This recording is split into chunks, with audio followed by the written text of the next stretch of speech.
Iran যদি Hormuz প্রণালী বন্ধ করে তাহলে বর্তমানের চেয়ে ২০ গুণ বেশি হামলা হবে বলে হুমকি দিয়েছেন মার্কিন প্রেসিডেন্ট ডোনাল্ড ট্রাম্প। পাশাপাশি তার প্রশাসনের হরমুজ প্রণালী দখলে নেয়ার পরিকল্পনা রয়েছে বলেও মন্তব্য করেছেন তিনি।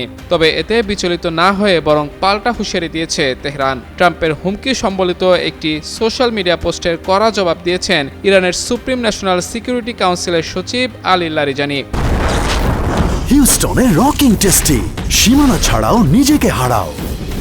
ট্রাম্পকে উদ্দেশ্য করে লারিজানি সোশ্যাল মিডিয়া প্ল্যাটফর্ম এক্সে এক পোস্টে বলেন, ইরানের জনগণ আপনার খালি হুমকিকে ভয় পায় না।